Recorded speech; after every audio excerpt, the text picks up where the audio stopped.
नमस्कार। शब्दहोश के जन सरोकार में आपका स्वागत है। मैं मोहनलाल मोदी आज उन अशांत तत्वों की ओर आपका ध्यान दिलाऊंगा जो कई बार देश और प्रदेश के लिए परेशानी का सबब बन जाते हैं। कानून व्यवस्था को इनसे निपटने के लिए अतिरिक्त मशक्कत करनी पड़ती है। बात शुरू करूंगा छतरपुर से। हम सब जानते हैं छतरपुर एक शख्स शहजाद अली नाम के आगे हाजी लगाता है, लेकिन इससे काम हम सब ने देखे। इसके नेतृत्व में सैकड़ों लोगों की भीड़ ने छतरपुर थाने का घेराव किया, पथराव किया और अनेक पुलिस कर्मचारियों और अधिकारियों को घायल करके ये आदमी गायब हो गया। जब ये लापता हुआ तो पुलिस प्रशासन ने, सरकार ने इसकी कुंडली खंगालना शुरू करी तो पुलिस भौचक्की रह गई। ये आदमी इतना शातिर निकला कि जो अपनी अवैध कमाइयों से 20 करोड़ की तो एकमात्र बिल्डिंग बना चुका था, अब इसने कहां कहां और अपना जाल फैला रखा है उसकी तलाश पुलिस कर रही है। लेकिन फिलहाल इसकी बिल्डिंग धूम में मिल चुकी है और इस आरोपी को गिरफ्तार करने के लिए पुलिस को 10,000 का इनाम रखना पड़ा। आखिर गिरफ्तार हो गया। ये नौबत क्यों आई भाई? रातों रात तो नेता बना नहीं था। ये नेता कैसे बना और इसने ये कानून व्यवस्था को चैलेंज करने का दुस्साहस किया तो किया कैसे? तो नंबर 1, इनके पास कभी अंजुमन सदर का पद हुआ करता था। निश्चित है एक इज्जतदार पद है, ये आम आदमी को खास बनाता है। तो एक कम्युनिटी में तो आपको इज्जत हासिल हो ही जाती है। इज्जत भले ना मिले क्योंकि वो अपने कर्मों से मिलती है इज्जत, एक रुतबा हासिल हो जाता है, लोग आपसे डरने लगते हैं। जो हमारे क्षेत्रीय सूत्र हैं छतरपुर के, वो बताते हैं कि इसकी पुलिस से ट्यूनिंग बहुत शानदार थी। ये बड़ा एक कहना चाहिए दिलचस्प पेंच है। ये जो शहजाद अली अब गिरफ्तार हुआ है उपद्रव के आरोप में, इस पर बहुत सारी धाराएं और भी हैं। इसकी पुलिस से शानदार, और ट्यूनिंगों के बारे में एक मेरा बहुत स्पष्ट राय है। क्रिमिनल हो, शराबी हो, जुआरी हो, सटोरी, इनकी पुलिस से ट्यूनिंग बहुत शानदार रहती। क्यों? इनकी ट्यूनिंग के बगैर इनका काम चलता नहीं है इनका। तो इसकी ट्यूनिंग बड़ी शानदार थी। पुलिस की खुशामद करना, किसी का पुलिस अधिकारी का बर्थडे है तो केक लेके पहुंच जाना, और कोई मुबारक मौका है तो दूसरे इंतजामात कर देना अपनी ओर से, मुबारक हो साहब, ये लगे रहना। और एक दलाली टाइप का काम होता है वो करना। कोई बंद हो गया छुड़वा देंगे, कोई बंद कराना है करा देंगे, तो बीच में लेन देन कर लो। अब पुलिस पे ये पहुंचा नहीं पहुंचा ये विवाद का विषय है, लेकिन हाँ, जो आसपास के लोग बताते हैं कि ये आदमी पुलिस के नाम पर सेटिंग करता था। विरोधियों को ठिकाने लगाना अपने को, क्योंकि सेटिंग पुलिस से है, तो जो विरोधी थोड़े बहुत इसके खिलाफ कोई बोलने की जहमत उठा भी पाए तो क्योंकि पुलिस से सेटिंग शानदार है तो उनको ठिकाने लगाना, ये शहजाद अली को भली बात ही आ गया था। अब ऐसे में जब आदमी को वाकई में पुलिस की मदद उपलब्ध हो जाए तो फिर ऐसे लोगों के लिए सब कुछ आसान हो जाता है। क्यों कि पुलिस से बड़ा मेरे ख्याल से लोकतंत्र में कोई दिखाई नहीं देता सिवाय न्यायपालिका के। लेकिन न्यायपालिका तब रोल में आती है जब कोई न्यायपालिका पहुंच जाए या न्यायपालिका के संज्ञान में कोई चीज आ जाए, जो बड़ी मुश्किल से हो पाती है।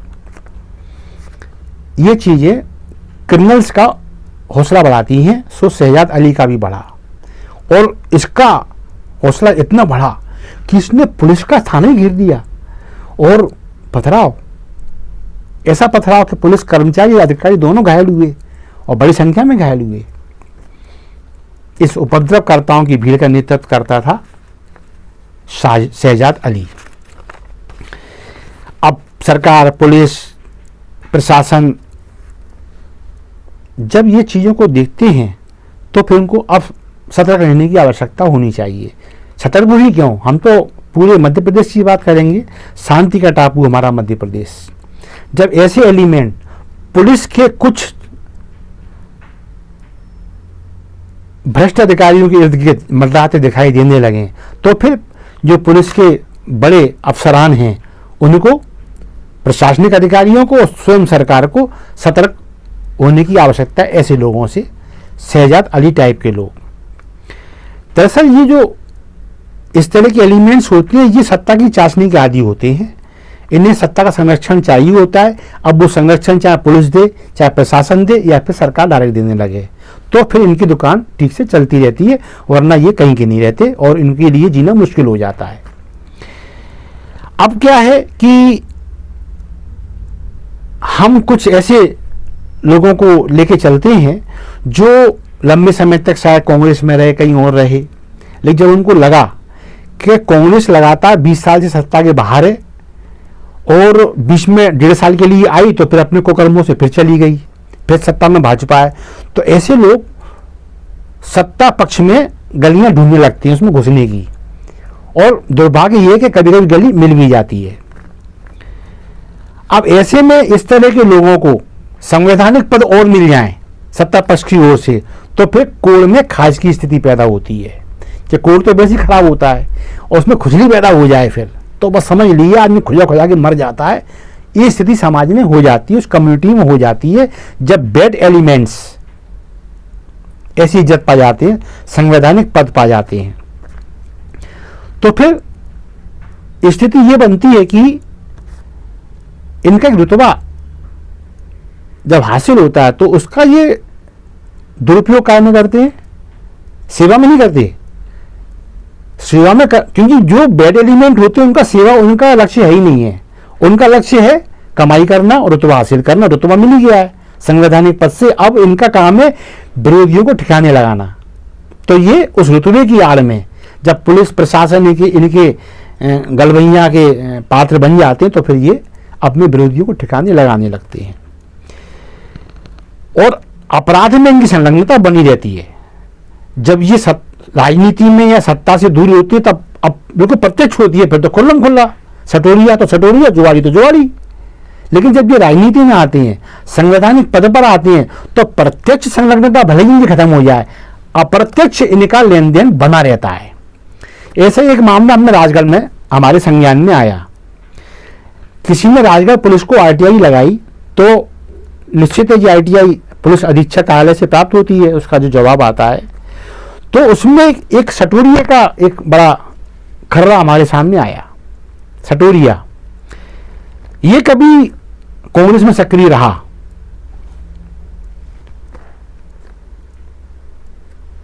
पुराना नेता है, कभी कांग्रेस में था और अब सत्ता पक्ष में इसकी धाक अपना एहसास करा रही है इसके विरोधियों को। अब सवाल ये उठता है कि जो आरटीआई पुलिस से मिली है उसमें इस शख्स पर धाराएं कितनी गंभीर हैं और कितनी सारी हैं।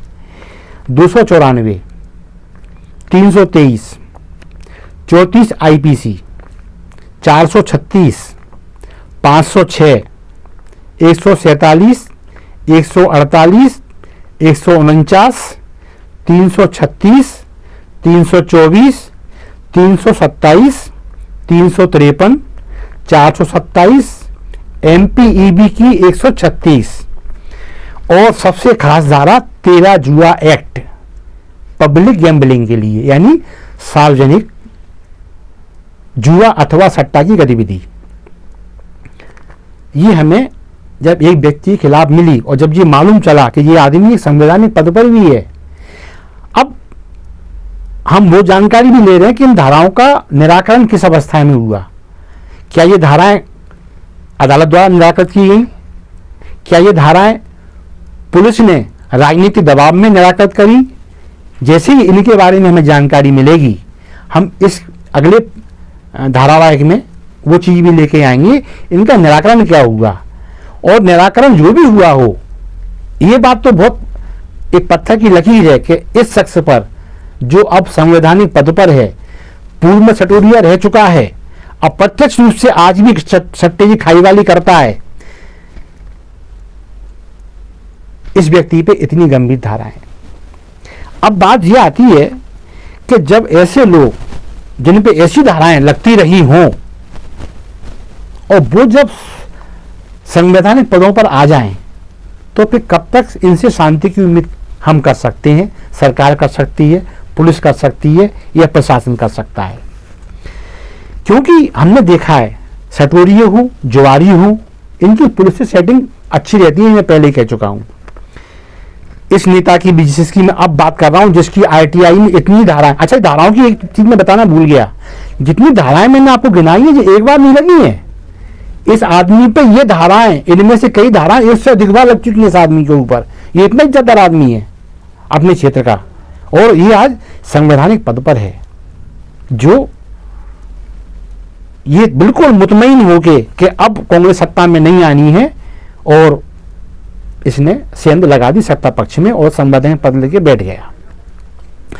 अब इस नेता की बहुत अच्छी खासी सेटिंग पुलिस से है, ये स्वयं ये व्यक्ति कहता है। जिसको चाहे ठीक करा लिया, ये भी ये व्यक्ति कहता है। अब उसका प्रमाण के लिए क्या कहता है, अभी एक वीडियो राजगढ़ जिले में बड़ी तेजी से वायरल हुआ, और खासकर मुस्लिम कम्युनिटी में ज़्यादा वायरल हुआ ये। इसने एक यूट्यूबर जो मुस्लिम कम्युनिटी का ही था, इसने खुद कहा, इस शख्स ने जो संवैधानिक पद पे बैठा है, सटोरिया रह चुका है, कि मैंने फला व्यक्ति के खिलाफ पुलिस से कार्रवाई करा दी, पुलिस ने कार्रवाई कर दी, मैंने उससे माफी मंगवा ली, मैंने उससे माफियां मंगवाई, मैंने उससे अनेक लोगों से माफी मंगवाई, क्योंकि पुलिस ने कार्रवाई की, क्योंकि कि मैंने कहा, मैंने शिकायत की। तो अब सवाल ये उठता है कि कार्रवाई का मतलब क्या होता है। कार्रवाई का मतलब होता है एफआईआर, और यदि शिकायत ये कागज पर है तो उसके बाद होती है जांच, तफ्तीश।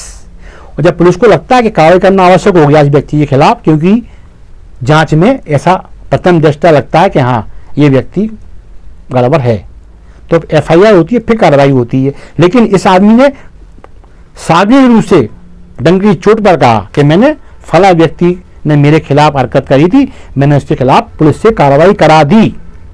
और वाकई में वो आदमी संट है। अब वो आदमी, अब उसे कोई बात करो जिसके खिलाफ कार्रवाई हुई है, कथित रूप से इस व्यक्ति के अनुसार कार्रवाई हुई है, तो उससे उस कार्रवाई के बारे में पीड़ित व्यक्ति से हम बात करते हैं, तो मुझे ही कहता है कि यदि हमारा और हमारे परिवार की सलामती चाहते हो तो प्लीज हमसे इस मसले पर बात मत करो, ठीक है।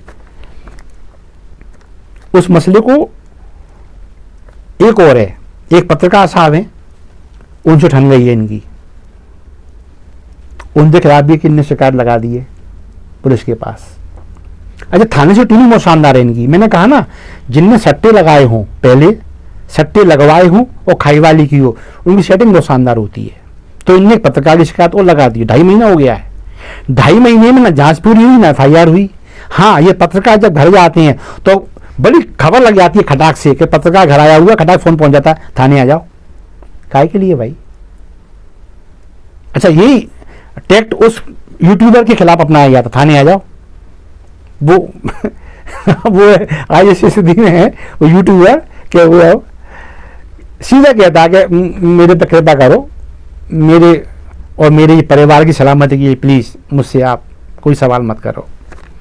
तो ये दूसरे पत्रकार साथी हैं, सीनियर भी हैं, 2.5 महीने शिकायत पड़ी है, ना एफआईआर हो रही है, ना जांच पूरी नहीं हुई। जब भी घर पहुंचते हैं तो फोन खटाक पहुंच जाता है, आ जाओ थाने में। क्या तरीका है भाई?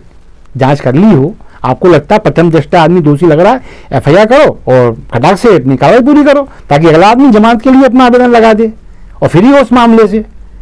लेकिन नहीं, चूंकि सटोरिये की, भूतपूर्व सटोरिये की सेटिंग बहुत शानदार है, तो ना एफआईआर हो रही है, ना ये शिकायत का ये मिल रहा कि हाँ भी निराकृत हो गई है।